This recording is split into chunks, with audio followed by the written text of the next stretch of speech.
नमस्कार, मैं आपके साथ अब्दुल करीम और आप देख रहे हैं प्राइम टीवी।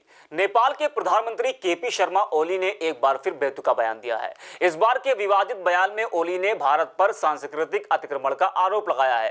प्रधानमंत्री निवास पर आयोजित एक कार्यक्रम में ओली ने कहा कि भारत ने नकली अयोध्या को खड़ा कर नेपाल की सांस्कृतिक तथ्यों का अतिक्रमण किया है।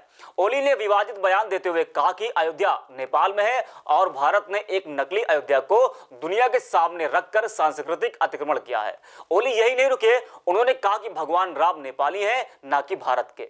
नेपाल के प्रधानमंत्री ने अपने निवास पर आयोजित कार्यक्रम में कहा कि भारत ने नकली अयोध्या को दुनिया के सामने रखकर नेपाल की सांस्कृतिक तथ्यों का अतिक्रमण किया है।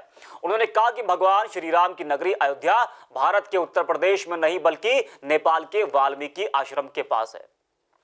तो नेपाल के प्रधानमंत्री केपी शर्मा ओली ने अयोध्या और भगवान राम पर एक विवादित बयान दिया है। उसके बाद से देश में केपी शर्मा ओली को लेकर एक आक्रोश है और संत इस पर काफी नाराज है। इस खबर पर हमारे साथ महंत परमहंस दास जी जुड़ चुके हैं। सर, स्वागत है आपका। सर, नेपाल के पीएम केपी शर्मा ओली ने कहा कि अयोध्या नेपाल में है और भगवान राम भारत के नहीं नेपाल के हैं। क्या कहना आपका इस पर? देखिए, ऐसा है कि नेपाल के प्राइम मिनिस्टर ओली का जो यह बयान है ये घोर निंदनीय है और आतंकवादी मानसिकता से ग्रसित है। कहीं न कहीं से चीन और पाकिस्तान के इशारे पर ओली इस तरह का जो है तो घिनौना बयान दे रहे हैं और जो वो दावा कर रहे हैं। देखिए, ऋग्वेद से लेकर के और जितने भी पुराण और वाल्मीकि रामायण और रामचरितमानस तक का जहां भी वर्णन है वो भारत के उत्तर प्रदेश स्थित अयोध्या का वर्णन है। और जो नेपाल का वो जिक्र कर रहे हैं, नेपाल में सरयू है ही नहीं है और अयोध्या जो है तो अयोध्या के उत्तर दिशा सरयू प्रवाहित हो रही हैं।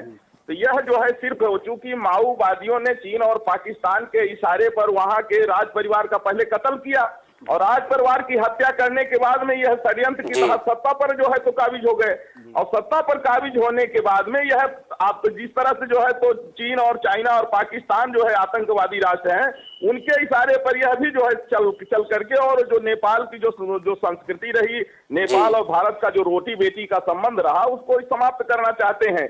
हालांकि भारत से हमेशा जो है नेपाल को मदद मिलती रही है, भारत हमेशा नेपाल को देता ही रहा है और अब आवश्यक हो गया है कि भारत जो है तो हर तरह की सहायता बंद करके और जितने नेपाली भारत में रह रहे हैं इनको जो है तो खदेड़ने की आवश्यकता है जब तक ओली क्षमा नहीं मांग लेता है। और वैसे जो है सनातन धर्म को मानने वाले जो भी जो है तो नेपाली हैं वो सड़क पर उतर चुके हैं और मेरा मानना यह है कि ओली को क्षमा मांगना होगा। अगर ओली क्षमा नहीं मांगेंगे तो 1 महीने के अंदर ओली को वहां की जनता ही उनको सत्ता से जो है तो नीचे उतार देगी।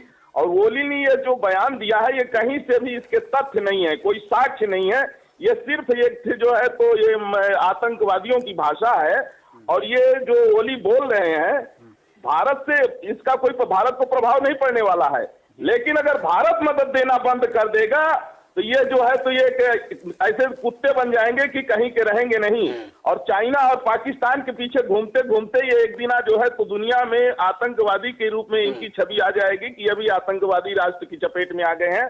अच्छा होगा कि ओली क्षमा मांगे और अगर क्षमा नहीं मांगते हैं तो 1 महीना के अंदर इनको जो है वहां की जनता जो है उतारे।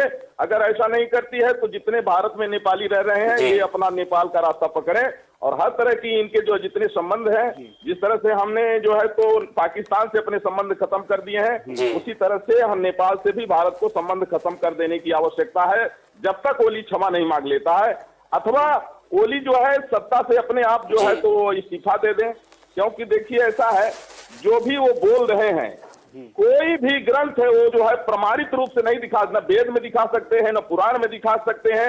और ये दावा किया जा रहा है कि वो किसी भी तरह से सिद्ध करके इसको दिखाएं और अगर नहीं सिद्ध कर सकते हैं तो इस तरह का जो बयान दिया है इसके लिए उनको गंभीर परिणाम भुगतने के लिए लगता है कि सीमा विवाद को लेकर जिस तरीके से भारत नेपाल के बीच चल रहा है तो उसकी बौखलाहट में ये बयान दिया गया है।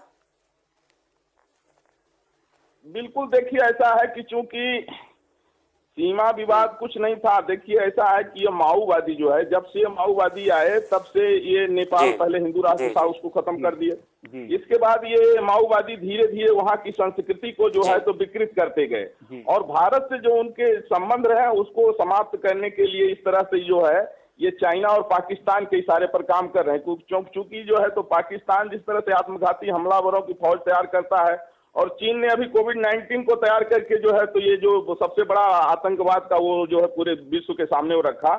अब चूंकि जो है तो पूरे विश्व समुदाय मानवतावादी राष्ट्र मिल करके चीन और पाकिस्तान को जब घेर रहे हैं, तो इससे जो है चीन और पाकिस्तान जो है वो अपने उसमें लेना चाहता है उसको, और ओली मूर्ख ही है और माओवादी है, तो उसको कहीं न कहीं से चाइना और पाकिस्तान जो है उसकी कूटनीति में ये ओली फंस चुका है, और इस तरह से जो है आतंकवादी मानसिकता से ग्रस्त होकर के ये जो बयान दे रहा है, तो निश्चित रूप से ये नेपाल के लिए बहुत बड़ा खतरा है। और अच्छा होगा कि ओली क्षमा मांग लें, और या तो जनता उनको जो है तो सत्ता से नीचे उतार दे, नहीं भारत जिस दिन अपना संबंध और आर्थिक मदद देना बंद कर देगा उस दिन ये लोग भूखे मर जाएंगे। मतलब कि आपको लगता है कि ओली के इस बयान से नेपाल को नुकसान हो सकता है? बहुत बड़ा नुकसान होगा। देखिए चीन और पाकिस्तान तो अपने भूखमरी से मर रहा है, और चीन भी जो है अमेरिका इत्यादि जितने हैं सब लोग मान चुके हैं कि ये जो जैविक हथियार तैयार किया है कोविड-19 को चीन, इससे जो है तो पूरे देश अमेरिका इत्यादि एकजुट होकर के और चीन के विरोध में खड़े हो गए हैं। अब चीन जो है भारत से बचने के लिए वो ये जो है एक हथकंडा अपना रहा है कि अगर जो है तो भारत की सीमा जो है नेपाल से जो लगी है, अगर कहीं ओली को मिला लेते हैं तो भारत को, लेकिन भारत को कोई प्रभाव नहीं पड़ने वाला है। भारत सक्षम है और निपटने के लिए तैयार है। ये तो एक बिल्कुल एक मच्छर की तरह है नेपाल, और अभी भी जितने नेपाली हमारे भारत में रह रहे हैं, अगर हम जो है तो उनको निकाल दें तो वो लोग रोटी नहीं दे पाएंगे। वो लोग जो है 1 महीने के अंदर भूखमरी आ जाएगी वहां जो है नेपाल में। अच्छा होगा कि ओली क्षमा मांगे, और नहीं इसके लिए जो है तो आवश्यक है कि भारत के भी जो है माननीय प्रधानमंत्री नरेंद्र मोदी जी से हम लोग आग्रह भी करेंगे कि अब एक बड़ा सबक सिखाने की आवश्यकता है नेपाल को। धन्यवाद आपको जुड़ने के लिए मैं साथ में। तो जिस तरीके से नेपाल के प्रधानमंत्री केपी शर्मा ओली ने एक बेतुका बयान दिया है, उन्होंने कहा कि भगवान श्री राम की नगरी अयोध्या भारत के उत्तर प्रदेश में नहीं बल्कि नेपाल के वाल्मीकि आश्रम के पास है। तो एक बड़ा बयान है, बेतुका बयान है, इससे पूरे देश को ठेस पहुंची है, और जो महंत है वो मांग कर रहे हैं कि ओली पर कार्रवाई होनी चाहिए। अगर ओली ने जो बयान दिया है उससे नेपाल को एक बड़ा नुकसान हो सकता है और वो अपने इस बयान पर क्षमा मांगे। फिलहाल के लिए इतना ही। देश और दुनिया की तमाम खबरों के लिए देखते रहिए प्राइम टीवी। कश्मीर से लेकर कन्याकुमारी तक, गुजरात से लेकर अरुणाचल तक, सत्ता के गलियारों से खेल के मैदानों तक, नहीं छूटती कोई खबर। सबसे सटीक, सबसे दमदार, सिर्फ प्राइम टीवी पर।